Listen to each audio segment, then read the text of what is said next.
तो दोस्तों आज मैं आपसे ये कहना चाह रहा हूँ कि आप अगर हमारे डेली व्यूअर हैं, कितने लोग ऐसे हैं जो हमारे डेली व्यूअर हैं, वो कमेंट में हमें अवश्य बताएं कि कितने लोग हमारे डेली व्यूअर हैं। क्योंकि अगर YouTube को मैं एक फैमिली मान के चलूँ तो अभी तो खैर फैमिली बड़ी छोटी सी है, लेकिन कितने लोग ऐसे हैं जो डेली हमें देखते हैं, जिनका हमें डेली सहयोग मिल रहा है, निरंतर उनका सहयोग हमें मिल रहा है। क्योंकि सब्सक्राइबर तो एक नंबर सिर्फ होते हैं, पता तो हमें इससे चलेगा कि जितने लोग डेली देखते हैं उससे पता चलेगा कि कितने लोगों का सहयोग हमें मिल रहा है। तो इसलिए अगर आप वीडियो देख रहे हैं और आप हमारे डेली व्यूअर हैं तो ज़रूर नीचे कमेंट करके बताएं कि आप डेली देखते हैं हमारे वीडियोज़। आप पहले दिन जितना हमें सहयोग कर रहे थे, दूसरे दिन भी उतना ही सहयोग कर रहे हैं, लगातार उतना ही सहयोग आपका हमारे साथ बना हुआ है। तो ये जानना हमारे लिए थोड़ा सा ज़रूरी भी है कि कितने लोग हमें डेली देख रहे हैं। तो चलिए अब काम पे लगते हैं, वीडियो को स्टार्ट करते हैं। नमस्कार दोस्तों, मेरा नाम है वेदांत और आप देख रहे हैं वेदांत के विचार। तो रिया चक्रवर्ती और महेश भट्ट के कुछ व्हाट्सएप चैट्स लीक हुई हैं, जिससे ये बड़े ही आसानी से समझा जा सकता है कि रिया चक्रवर्ती झूठ बोल रही थी पुलिस से, और रिया चक्रवर्ती क्या क्या छुपा रही हैं, या फिर ये अब बड़े ही कॉन्फिडेंस से कहा जा सकता है कि रिया चक्रवर्ती और महेश भट्ट के बीच क्या संबंध थे, कैसे संबंध थे। अभी तक अटकलें लग रही थी, लेकिन अब ये निश्चित हो सकता है क्योंकि आए दिन कुछ न कुछ नए खुलासे होते जा रहे हैं। और खुलासे इसलिए हो रहे हैं क्योंकि छुपाई जा रही हैं बातें, तभी खुलासे हो रहे हैं। क्योंकि एक बार में अगर बात सच सामने निकल के आ जाती तो खुलासे वाली कोई बात ही नहीं थी, सब सामने आ गया होता। लेकिन छुपाई जा रही हैं बातें, इसलिए खुलासे हो रहे हैं। नई बातें जो छुपी हुई थी वो सामने निकल के आ रही हैं। तो ऐसी कुछ बातें सामने निकल के आई हैं जिसको आज मैं आपको वीडियो में सारा सब कुछ बताने वाला हूँ। 8 जून को दिवंगत बॉलीवुड अभिनेता सुशांत सिंह राजपूत का घर छोड़ने के बाद उनकी प्रेमिका रिया चक्रवर्ती ने फिल्म निर्माता और निर्देशक महेश भट्ट को यह कहते हुए मैसेज किया, जिसमें यह लिखा था, आयशा मूव्स ऑन सर, भारी दिल लेकिन मन में शांति के साथ। आप मेरे एंजल हैं, आप तब भी थे और आप अब भी हैं। रिया चक्रवर्ती के इस मैसेज के बाद महेश भट्ट ने क्या रिप्लाई किया वो जरा सुनिए। उन्होंने कहा, अब पीछे मुड़कर मत देखना, वह करो जो तुम्हें हर हाल में करना था। अपने पिता को मेरा प्यार देना, वह हर हाल में खुश होंगे, बहुत खुश होंगे। बातचीत में रिया आगे लिखती हैं कि वह आपकी भावनाओं को समझते हैं। प्यार और हमेशा इतना स्पेशल होने के लिए बहुत बहुत शुक्रिया। कोई शब्द नहीं, बस आपके लिए दिल से प्यार। मैं आपकी हालत समझ सकती हूँ। ज्ञात हो कि 2018 में रिया चक्रवर्ती की एक फिल्म आई थी जिसका नाम था जलेबी, और उसमें उनके कैरेक्टर का नाम था आयशा। और इस बुरी तरीके से फ्लॉप मूवी के प्रोड्यूसर थे महेश भट्ट। अभिनेता सुशांत सिंह राजपूत की मौत के बाद महेश भट्ट का सबसे पहला बयान यही था। उन्होंने पहले बयान में अपने ये कहा था कि सुशांत सिंह राजपूत परवीन बॉबी बन गए थे। और महेश भट्ट पर रिया चक्रवर्ती और सुशांत सिंह राजपूत के बीच के संबंधों में दखलंदाजी को लेकर भी लगातार आरोप लगते आ रहे हैं। और निरंतर ये कहा जा रहा है कि महेश भट्ट ने ही रिया चक्रवर्ती को सुशांत सिंह राजपूत से रिश्ता खत्म करने की सलाह दी थी। रिया और महेश भट्ट के व्हाट्सएप चैट से ये पता चलता है कि रिया ने इन सब के बाद महेश भट्ट को धन्यवाद करते हुए एक मैसेज किया था, आप मेरे जीवन में भगवान की तरह हैं, कुछ हिम्मत मिली है। आपने फोन पर जो भी कुछ कहा मुझसे मेरे पिता के बारे में, उसने मुझे प्रेरित किया अपने पिता के लिए और मजबूती से खड़े होने के लिए। मेरे पिता ने भी आपको इतने लगातार प्यार देने के लिए, इतना सहयोग देने के लिए हमेशा, इसके लिए आपको मेरे पिता ने भी धन्यवाद कहा है। इंडिया टुडे द्वारा शेयर किए गए इस व्हाट्सएप चैट में महेश भट्ट कहते हैं कि रिया चक्रवर्ती के जवाब में कहते हैं कि मैं अगर तुम्हारे किसी काम ना आ सका तो मेरा होना व्यर्थ है। इसके साथ ही रिया चक्रवर्ती ने चैट में इंद्रधनुष और एक छाता लेकर नाचती हुई लड़की की इमोजी का इस्तेमाल किया है। रिया चक्रवर्ती इस चैट के अंत में ये कहती हैं कि किस्मत का शुक्रिया जो मैं आपसे मिली, आप सही थे, हमारे रास्ते आज के दिन के लिए एक हुए। आपकी कही हर बातें मेरे अंदर गूंजती हैं। मैं आपके निस्वार्थ प्यार का, अनकंडीशनल लव, इसका गहरा प्रभाव जो है वो मैं अपने अंदर महसूस कर सकती हूँ। आप देख रहे हैं प्यार की गहराई कहां तक जा रही है। एक ठरकी बुढ़ा और एक तरफ मतलबी लड़की। रिया चक्रवर्ती ने जिस दिन 8 जून को सुशांत सिंह राजपूत का घर छोड़ा था, उसी दिन की ये व्हाट्सएप चैट है जो कि उनकी महेश भट्ट के साथ हुई थी।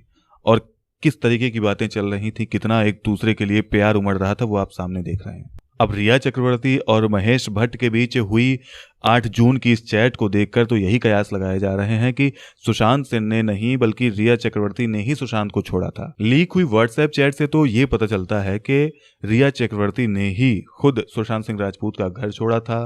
वो इस रिश्ते से खुश नहीं थी और ये भी है कि उन दोनों के बीच लड़ाइयाँ भी हुई थी। सुशांत सिंह राजपूत और रिया चक्रवर्ती के बीच लड़ाई भी हुई थी।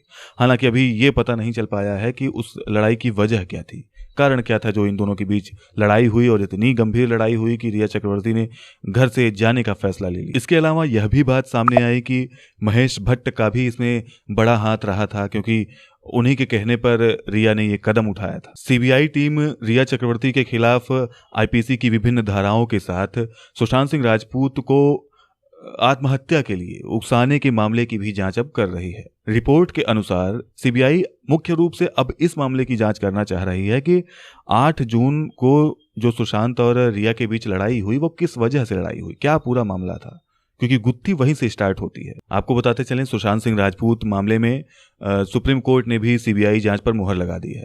बुधवार 19 अगस्त को सुप्रीम कोर्ट ने साफ कहा कि अब अगर आगे कोई भी एफआईआर होती है तो उसकी भी जांच सीबीआई ही करेगा। अब इसमें एक पहलू और है जो कि महेश भट्ट की तरफ इशारा करता है। वो ये है कि उच्चतम न्यायालय का फैसला आते ही फौरन फिल्म निर्देशक महेश भट्ट तुरंत प्रायोजिक आर्टिकल्स छपवाने लगते हैं मीडिया में, स्पॉन्सर्ड आर्टिकल छपवाने लगते हैं मीडिया में। 19 को फैसला आता है और 20 अगस्त बृहस्पतिवार को हिंदुस्तान टाइम्स में एक लेख लिखकर आता है जिसपे साफ साफ लिखा था प्रायोजित लेख, जो कि महेश भट्ट के बारे में था। महेश भट्ट के बारे में कुछ अच्छी अच्छी चीजें उसमें लिखी थी। अब प्रायोजित लेख का क्या मतलब होता है? इसका मतलब ये है कि इस लेख के लिए हिंदुस्तान टाइम्स को अलग से पैसे चुकाए गए हैं, अलग से उनको पैसे दिए गए हैं इस लेख को लिखने के लिए। तो जब कोई इंसान आपसे लेख लिखवाएगा, मीडिया में लेख लिखवाएगा, आर्टिकल में लेख लिखवाएगा, तो वो अपने बारे में बुरी बातें तो लिखवाएगा नहीं, अपने बारे में अच्छी बातें ही लिखवाएगा जब वो आपको पैसा दे रहा है लेख लिखवाने के लिए। बॉलीवुड में नए लोगों को मौका देने को लेकर महेश भट्ट का महिमा मंडन कर रहे इस लेख का शीर्षक है, बॉलीवुड में महेश भट्ट ने कई युवा सपनों को पंख दिए हैं। हिंदुस्तान टाइम्स द्वारा इस लेख को ब्रांड स्टोरीज के प्रमोशनल फीचर में जगह दी गई है।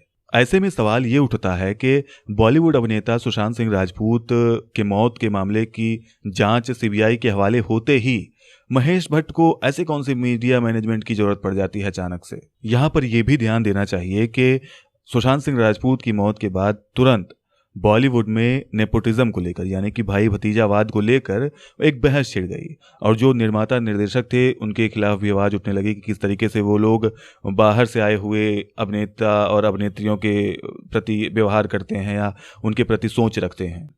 सुशांत की मौत के जांच के दौरान रिया चक्रवर्ती और महेश भट्ट के बीच नजदीकियों के तथ्य भी सामने निकल कर आए और रिया की कॉल डिटेल रिकॉर्ड से ये पता चला कि अभिनेता सुशांत सिंह राजपूत के न रहने पर अभिनेत्री और उनकी गर्लफ्रेंड रिया चक्रवर्ती महेश भट्ट से बात किया करती थी। इन दोनों के बीच 20 से 25 जनवरी के बीच सबसे ज्यादा बात हुई थी। रिपोर्ट के मुताबिक 8 जून से लेकर 13 जून के बीच रिया चक्रवर्ती ने महेश भट्ट से कई बार बात की।